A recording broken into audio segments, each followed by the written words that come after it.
어떤 스님이 이런 이야기를 하는 것을 책에서 읽은 적이 있습니다. 자신은 기독교의 하나님을 도저히 이해할 수 없는데 그 까닭은 자신이 지은 피조물을 지옥에 보내기 때문이다. 이렇게 말한 글을 읽은 적이 있습니다. 여러분들은 이 이야기가 어떻게 들리십니까? 일면 일리가 있는 것 같죠. 그러나 이 스님은 죄의 본질이 무엇인지를 모르고 있습니다. 하나님을 왕의 자리에서 끌어내리고요. 자신이 왕이 되어 하나님을 대적하고 그리고 욕되게 하는 것이 얼마나 큰 죄인지를 모르고 있다는 이야기입니다. 예를 들어서요. 제가 만일에 조선시대에 태어났는데요. 왕이 그것을 범하면 죽는다 하는 법을 제가 범했으면 어떻게 될까요? 그리고 왕을 믿지 못해서 제가 왕에 대한 헛된 비방하는 소문을 전국 사방 곳곳에 퍼뜨리면 또 어떻게 되겠습니까? 그러다가 어느 날 이 악한 세력들과 규합을 해서 왕을 끌어내리고 제가 그 자리에 올라가면 저는 어떻게 될까요? 아마 저 혼자 죽지는 않을 것 같습니다. 3대가 멸하는 그런 형벌을 받으리라 이런 생각이 듭니다.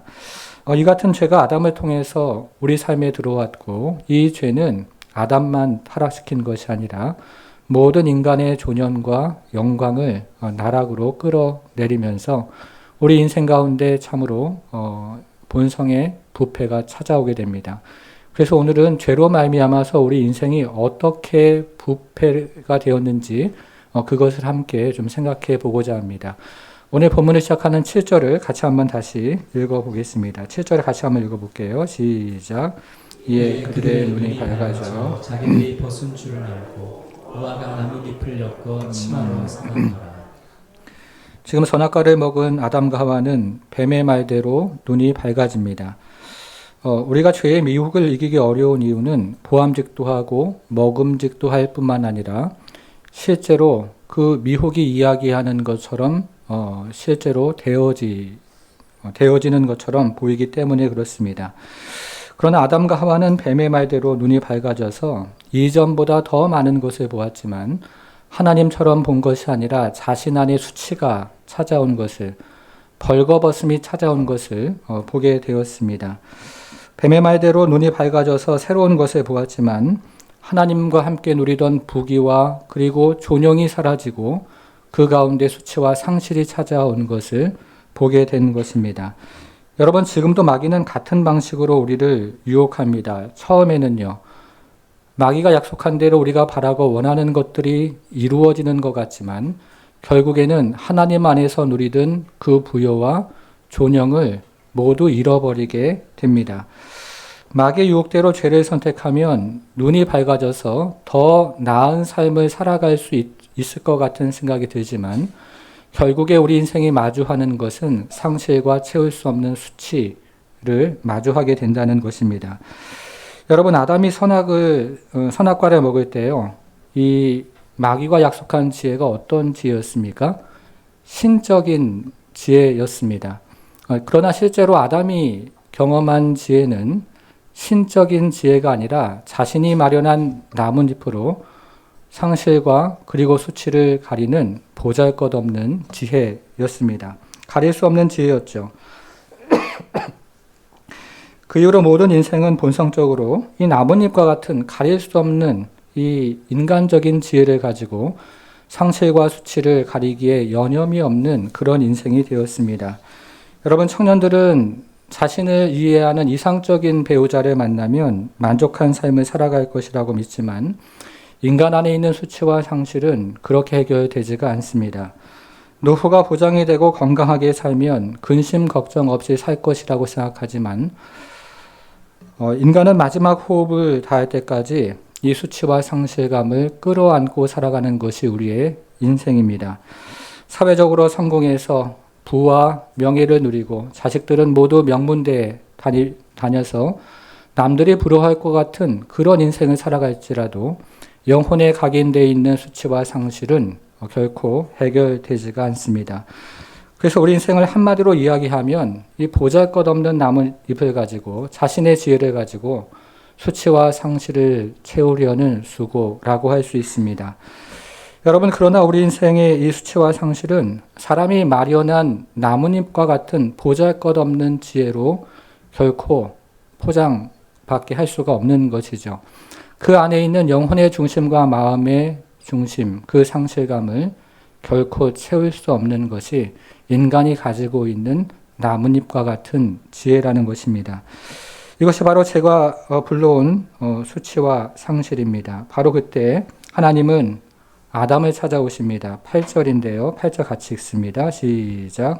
그들이 그날 바람이 불 때에 동산에 거니시는 여호와 하나님의 소리를 듣고 아담과 그의 아내가 여호와 하나님의 낯을 피하여 동산 나무 사이에 숨은지라. 여러분, 지금 아담과 하와는 무엇 때문에 동산나무 사이 하나님을 피해서 숨었을까요? 자, 10절로 한번 가보시면요. 이르되 내가 동산에서 하나님의 소리를 듣고 내가 벗었으므로 두려워하여 숨었나이다. 이게 아담의 대답입니다. 다시 말하면 죄책감과 두려움 때문에 숨었다 이야기하죠. 이때부터 인간은 죄책감과 두려움을 끌어안고 살아가는 인생이 됩니다. 제가 청년부 사역을 좀 오래 했는데요. 이 청년 자매들은 한 번 연애를 실패하면 다시 사람을 만나지 못할 것 같은 그런 두려움을 갖습니다. 형제들은 경제적인 부담감 때문에 또 결혼을 하지 못할 것 같은 그런 두려움도 갖습니다. 어린 나이에 학교에서 폭력을 당하면요. 우리 어른들이 상상할 수 없는 그 폭력에 대한 두려움이 있습니다.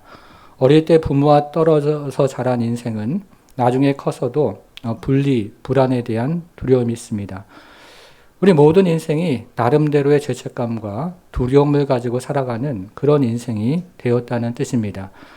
여러분, 그런데요, 이렇게 두려움과 죄책감을 가지고 살아가는 것보다 더 큰 문제는 두려움과 죄책감이 찾아왔을 때 사람이 숨어버린다는 것입니다.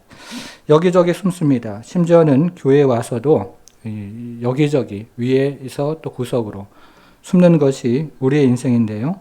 여러분, 지금 아담이 어디에 숨었습니까?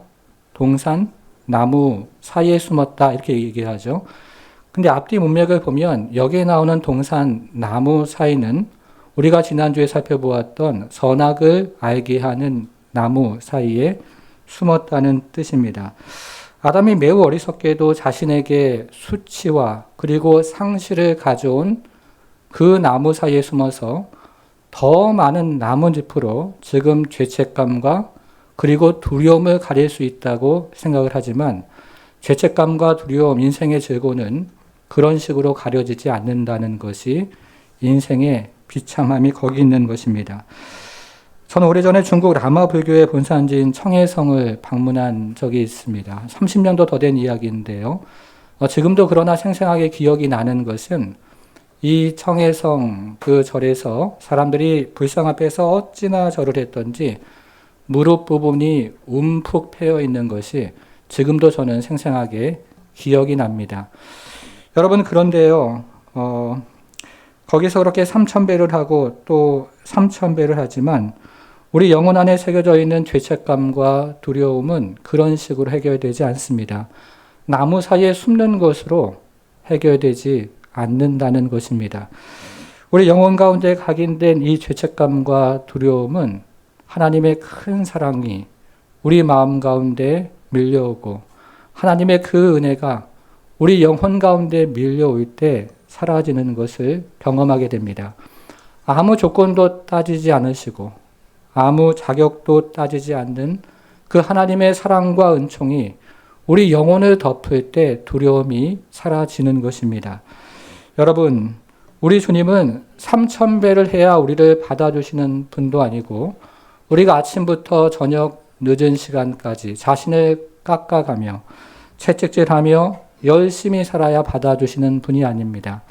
아무 조건도 없고 아무 자격도 없지만 그러나 주님께서 우리가 죄책감과 두려움을 가지고 주님 앞에 나오기만 하면 된다고 말씀하십니다. 여러분, 그런데 기독교의 정말 큰 전제가 무엇이냐면요. 하나님께서 우리를 먼저 찾아오신다는 것입니다. 여러분 믿으십니까? 9절을 한번 보겠습니다. 9절 같이 한번 읽을게요. 시작. 여호와 하나님 하나님이 아담을 부르시며 그에게 이르시되 내가 어디 있느냐. 스스로 해결할 수 없다는 거죠. 하나님이 찾아오십니다. 여기서 하나님이 아담에게 내가 어디 있느냐 말씀하시는데요. 이것은 아담을 향한 책망이나 질책이 아니라 아담을 향한 초청이요 그리고 부르심입니다. 예수께서 라오디게아 교회를 향해서 문 밖에 서서 똑똑 인격적으로 두드리신 것처럼 지금 하나님은 아담을 찾아오셔서 인격적으로 부르시고 초대하시는 것입니다. 그래서 우리는 주님이 우리를 부르실 때 지체하지 말고 응답해야 합니다. 자기 방식으로 나뭇잎을 마련하지도 말고 그리고 죄책감과 두려움에 사로잡혀서 나무 뒤에 숨지도 말아야 합니다. 온갖 핑계를 대며 거부하지도 말고 전인격으로 우리 주님의 부르심에 응답해야 합니다. 여러분, 그런데 하나님이 부르실 때요, 지금 아담은 어떻게 응답을 하고 있습니까? 10절을 한번 보겠습니다. 10절. 이르되 내가 동산에서 하나님의 소리를 듣고 내가 벗었으므로 두려워 숨었나이다. 무슨 말입니까? 수치와 두려움 때문에 숨었다는 말입니다. 이렇게 보면요, 이 아담의 말은 아무런 문제가 없어 보입니다. 그러나 지금 이 말을 자세히 읽어보면 아담이 핵심을 하나님 앞에 내어놓지 못하고 있습니다. 11절인데요. 이어지는 11절. 이르시되 누가 너의 벗었음을 내게 알렸느냐. 내가 내게 먹지 말라 명한 그 나무 열매를 내가 먹었느냐? 우리는 이 말씀에서 아담이 하나님 앞에 내어놓지 못한 핵심이 무엇인지 유추를 할 수 있는데요. 아담이 하나님께서 금하신 선악과를 먹은 것입니다. 그래서 하나님이 아담을 부르실 때요, 아담은 어떻게 대답을 해야 했냐면, 내가 선악과를 먹었습니다. 내가 죄인입니다. 라고 실토를 해야 했는데, 핵심은 쏙 빼놓고 부인할 수 없는 자신의 벌거벗음에 대해서만 지금 하나님 앞에 내놓고 있다는 것입니다. 이것이 바로 죄가 들어온 이후에 우리의 모습입니다. 처음에는요, 아무 일도 없는 것처럼 이야기합니다.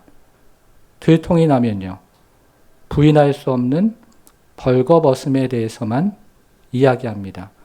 그러다가 죄가 발각이 되면 핵심은 쏙 빼놓고 말에도 크게 걸리지 않는 주변적인 죄, 상대적으로 작은 죄를 내어놓습니다.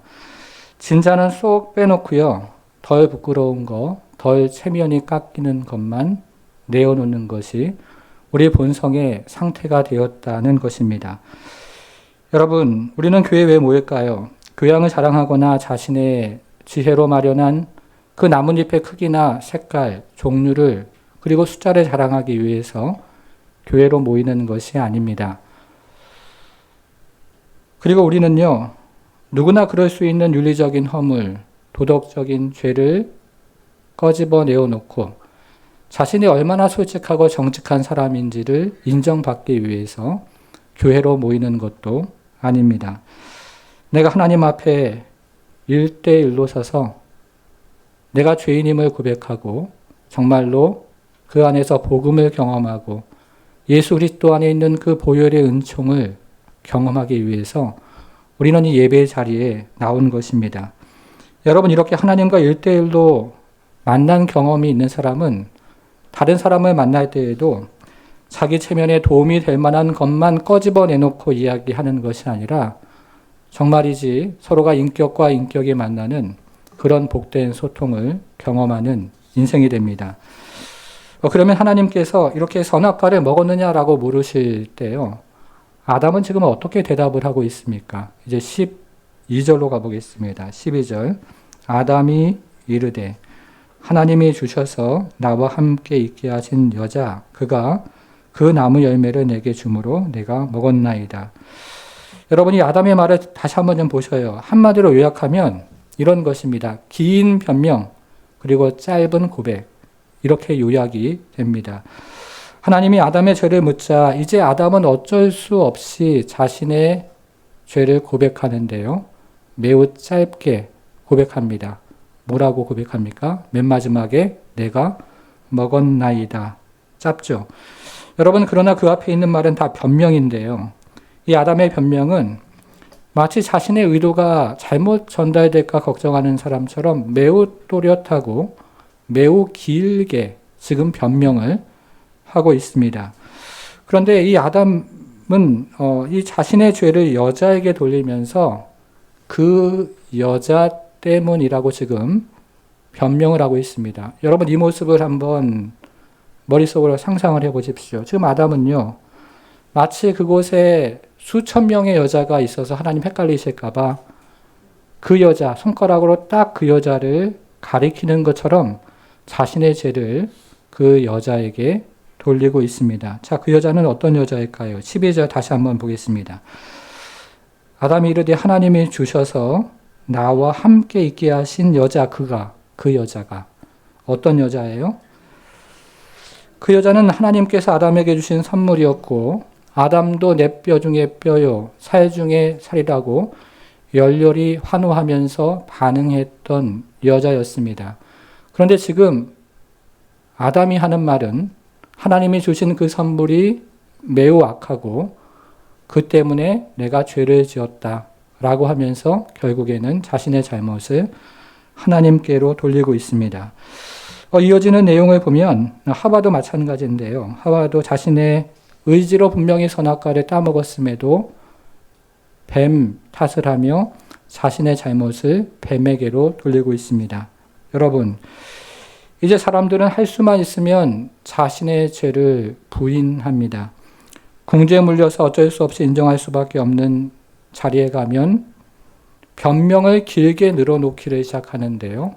그 변명의 대부분은 다른 사람 탓, 하나님 탓, 그리고 환경 탓입니다. 설사 죄를 고백하더라도 제일 마지막에 가장 간단한 방법으로 고백을 하는 것이 우리의 인생이 되었다는 것입니다. 여러분, 이것이 바로 죄가 불러온 우리 본성의 부패한 상태입니다. 제가 인생에 들어오자 어리석게도 나뭇잎을 가지고 수치와 상실을 가려지지도 않는데요. 그걸 가지고 가리는 인생이 되었고, 그리고 죄책감과 두려움이 찾아올 때 하나님 앞에서 숨어가는 인생이 되었습니다. 잘못을 인정하지 않고 긴 변명을 하며 다른 사람 탓, 하나님 탓을 하는 부패한 본성이 된 것입니다. 여러분들은 어떠십니까? 저는 제 안에 이런 부패한 본성이 있는 것을 부인할 수가 없는데요. 또 목회를 하면서 많은 사람들 안에 이런 부패한 본성이 있는 것도 또 깨닫게 됩니다.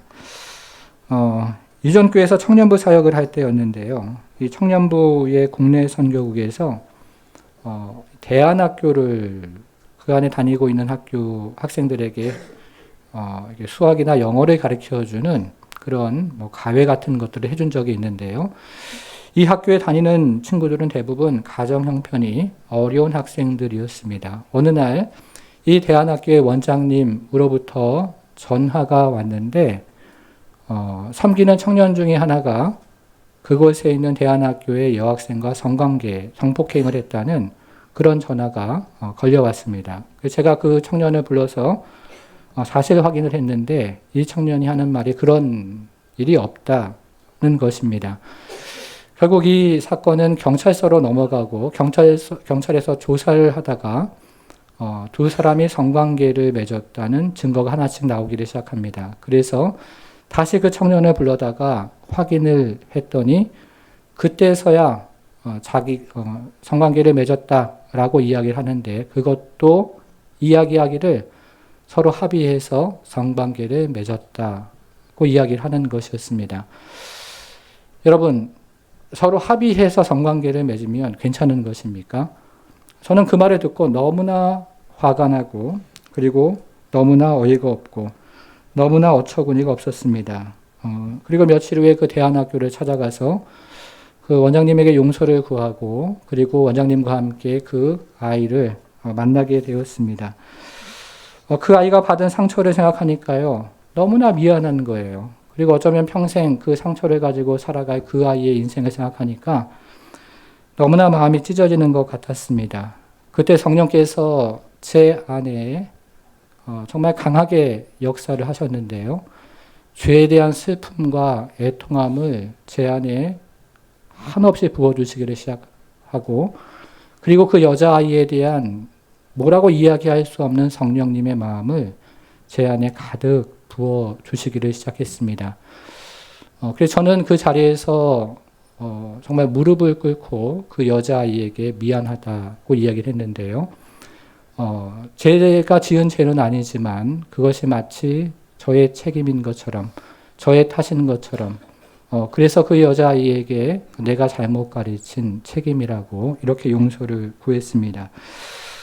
성령님께서 다른 사람 탓을 하며 자신을 보호하는 이 세상의 질서와 다른 은혜들과 질서들을 제 안에 허락하셨고, 그래서 그 일은 서로 용서하고 또 용서를 받는 하나님의 질서 안으로 들어가게 되었습니다. 여러분, 그런데요, 이 형제가 문제인데, 이 형제는 마지막까지 상대방 탓을 하면서 세상 법정으로 이 문제를 가지고 갔고, 결국에는 교회를 떠나게 되었습니다. 마음을 하나님께 돌이키지 않으니까 하나님이 그 마음을 완전히 닫으시는 것을 보게 됩니다. 여러분, 교회를 오랫동안 다닌 것은 참으로 귀한 일이지만 자신을 부르고 인내하시는 그 하나님 앞에 나아가지 않는다면, 그리고 회개의 자리로 정말로 나아가지 않는다면 우리의 믿음과 신앙은 아무런 소용이 없습니다. 이처럼 아담과 하와가 하나님이 기대하시는 회개의 자리로 돌아가지 않자 이제 하나님은 이를 심판하시며 형벌을 선언하십니다. 먼저 하나님은 유혹의 도구로 사용된 뱀에게 땅을 기어다니며 흙을 먹는 형벌을 내리십니다. 여러분, 뱀이 흙을 먹는다는 것이 무슨 뜻입니까? 흙을 양식 삼았다, 이런 의미가 아니고요. 배로 기어다니는 바람에 어쩔 수 없이 흙이 입 안으로 들어오는 그런 상태가 되었다는 뜻입니다. 모든 피조물 중에 지혜롭게 창조된 이 뱀이 낮음과 그리고 굴욕의 형벌을 받았다는 뜻입니다. 다음으로 여자에게 주어진 형벌은 출산의 고통이었습니다. 생육하고 번성하는 것이 하나님의 큰 축복이요, 그리고 인간의 큰 특권이었지만 하와가 범죄한 이후에 형벌적인 요소가 그 안에 들어오게 된 것입니다. 더불어 하나님은 여자에게 너는 남편을 원하지만 남편이 너를 다스릴 것이다. 16절이죠. 16절에 그렇게 이제 선언을 하십니다. 여기서 원한다는 말은 강렬하게 사모한다는 말입니다. 여자가 남편을 강렬하게 사모하지만 그 마음이 충족되지 않아서 소가리를 한다는 뜻입니다. 저희 아버지가 경상도 분이신데요. 저도 그런 정서가 있는데요. 여러분, 경상도 남자들이 일하고 퇴근하고 오면 집안에서 3마디 대화를 한다 그러죠. 들어보셨어요? 예. 처음 뭡니까? 예. 얼라는. 네. 두 번째는요? 예. 밥 먹나? 밥 먹자인가요? 네. 세 번째 뭡니까? 자자. 이렇게 끝난다고 하죠. 남편을 간절히 원하는 아내의 마음이 충족이 되지 않는다는 뜻입니다. 그리스도 안에서 중생할 때 또 변화가 일어나는 것입니다. 다음에 남자들에게 주어진 형벌인데요. 남자들은 평생 얼굴에 땀을 흘려야 땅의 소산을 먹게 되었습니다. 노동 역시 하나님의 축복이요, 사람의 특권이었지만 죄가 들어온 이후에 여기에도 형벌적인 요소가 들어오게 된 것입니다. 마지막으로 하나님은 아담을 향해서 흙으로 돌아갈 것이라고 말씀하십니다. 저는요, 나이가 한 살 한 살 들어가면서 흙으로 돌아간다는 뜻이 무엇인지를, 이 말씀을 조금 더 절감하며 살아가게 됩니다.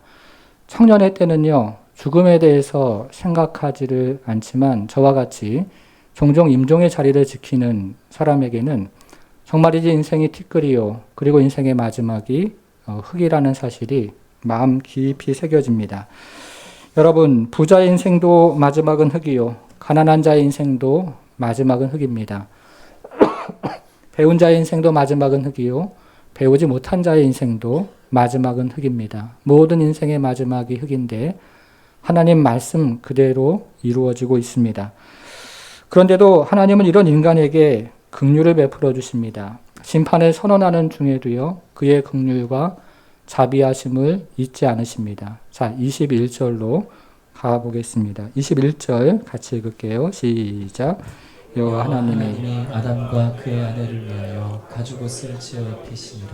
자, 이전까지 아담과 하와는 어떤 옷을 입었습니까?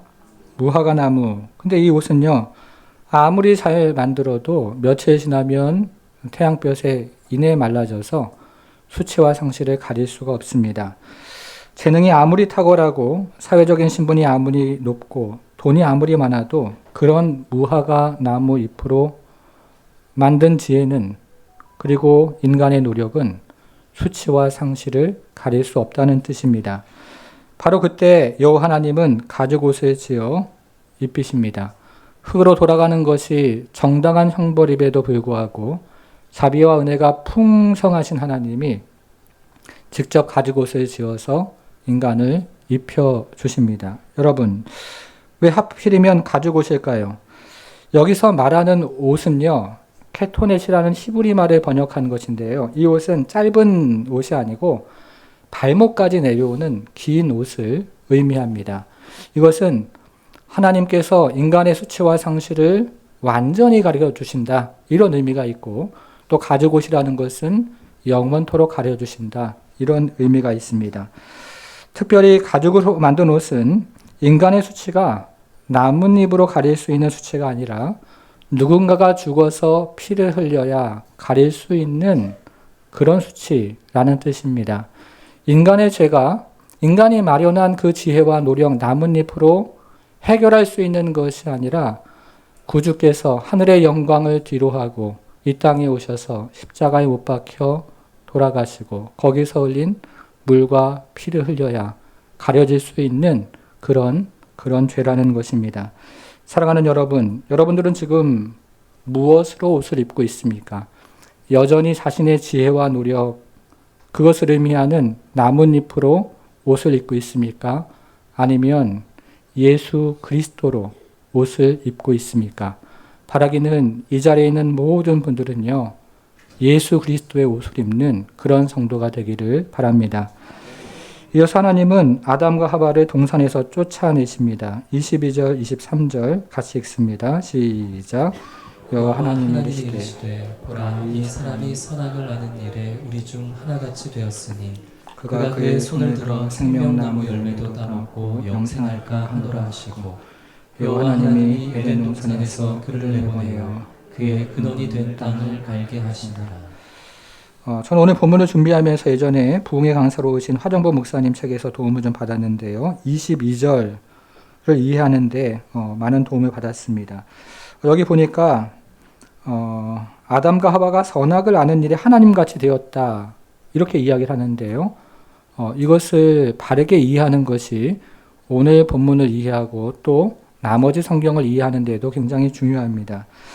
지금 아담과 하와는 뱀의 말처럼 눈이 밝아지고 선악을 아는 지식을 갖게 되었습니다. 그런데요, 아담과 하와가 갖고 있는 이 선악을 알게 하는 지식은 하나님이 가지고 계시는 선악을 아시는 지식과는 다릅니다. 결이 다르다고 할 수 있습니다. 조금 어려운데요. 하나님은 선악을 아는 지식에서 독립되어 있습니다. 객관적으로 떨어져서 바깥에서 선악을 분별하고 선악을 통제하고 선악의 질서를 세워가시는 분이 하나님이십니다. 그러나 아담과 하와가 아는 선악의 지식은 그렇지가 않습니다. 아담과 하와는 하나님처럼 선악을 분별하지만 악을 더 좋아하고 악에게 더 끌리고 악을 범하고 그래서 마지막에 죄의 종이 되는 선악의 지식을 갖게 되었다, 이런 의미입니다. 여러분 이해하셨습니까?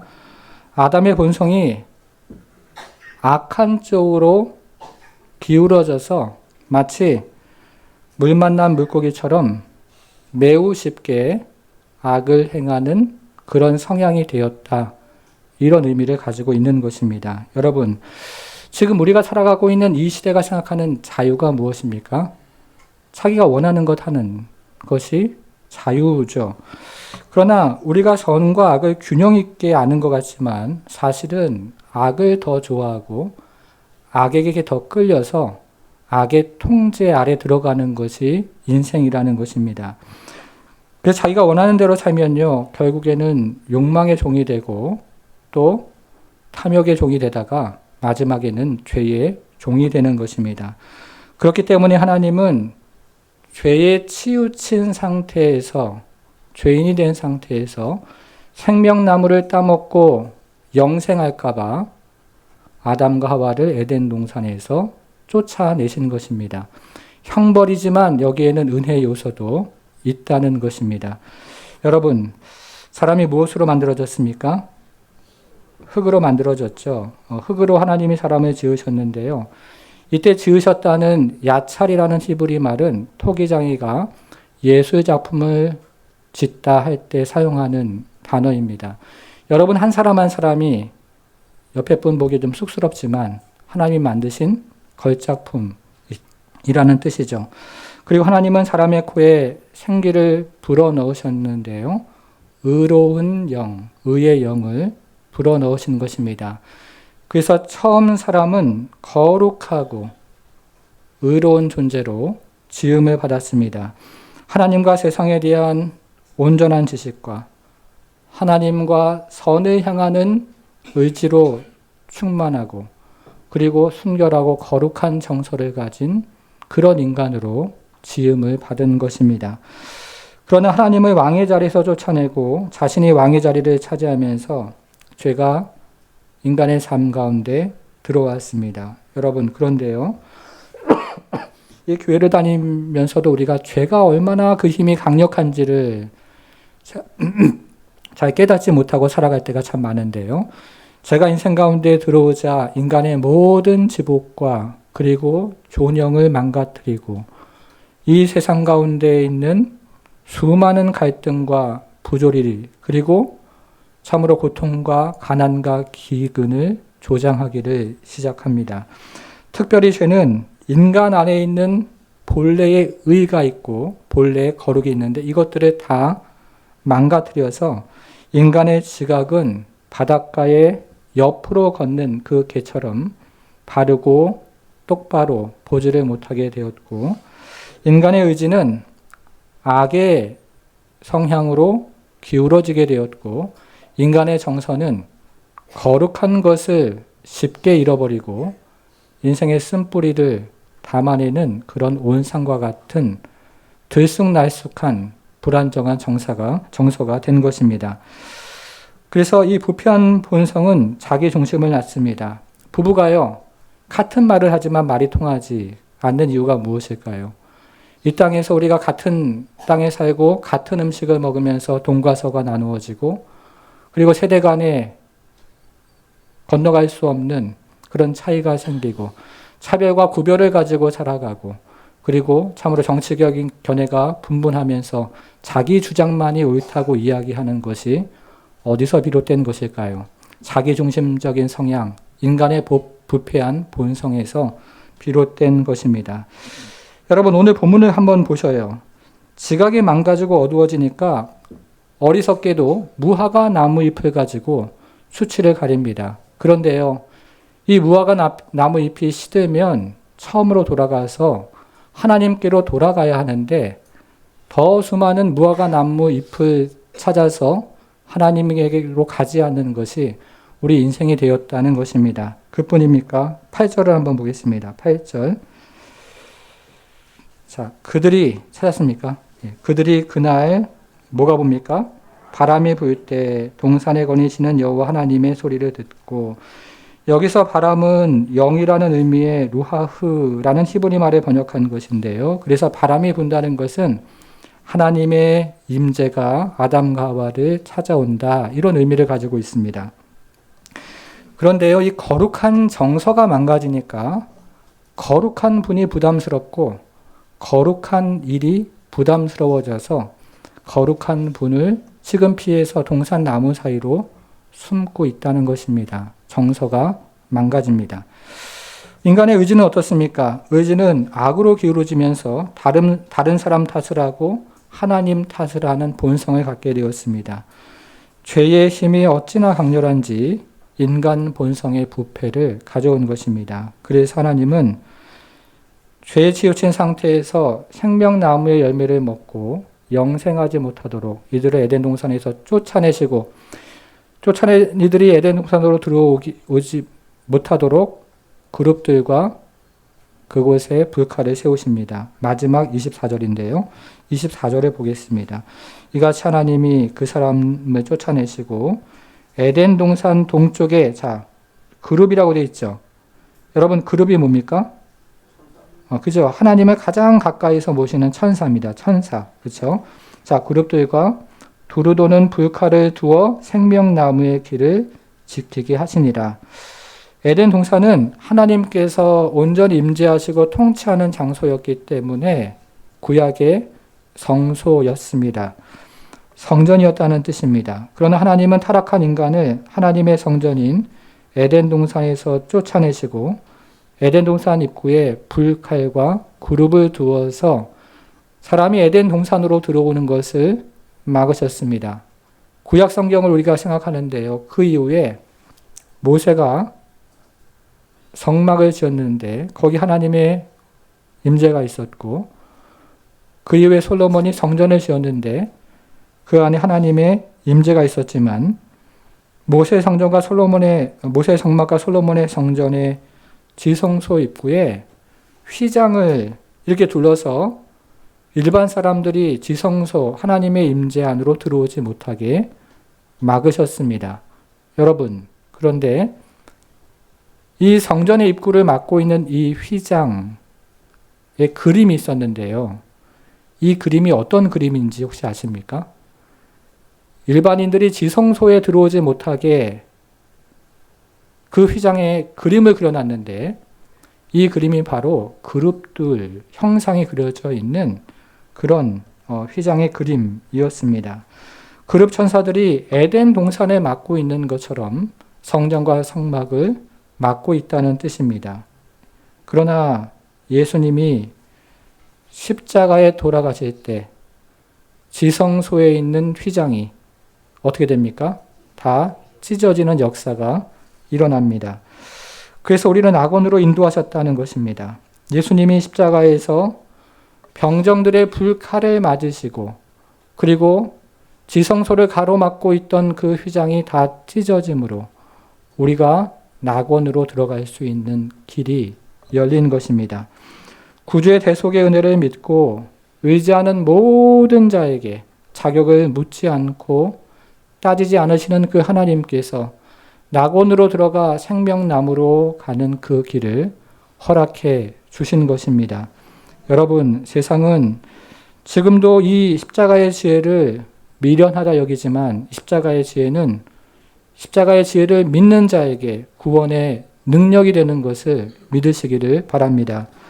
세상은 오직 예수만 구원의 길이라는 교회를 향해서 편협하다 이야기하지만 오직 예수 그리스도만이 길이요 진리요 생명이신 것을 믿으시기를 바랍니다.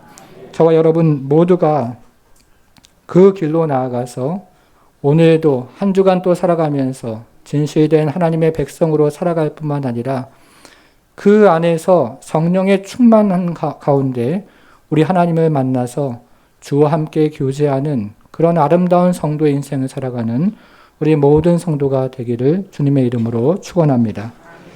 찬송가 278장 같이 찬양합니다.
미련한 우리 인생을 주의 공로를 모르고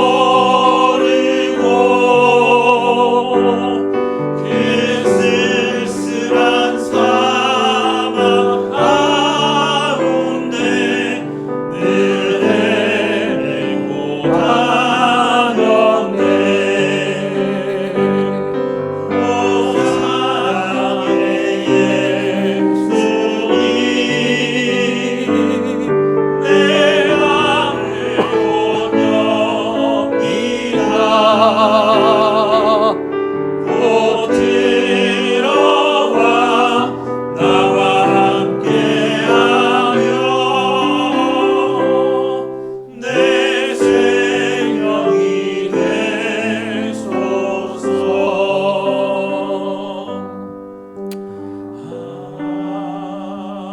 아멘. 사랑하는 여러분, 우리가 신앙생활을 하면서요, 한번 곰곰이 돌아보십시오. 여러분들은 죄를 끌어안고 정말 울어본 경험이 있으십니까? 내 본성의 부패를 아파하며 애통해본 경험이 있으십니까?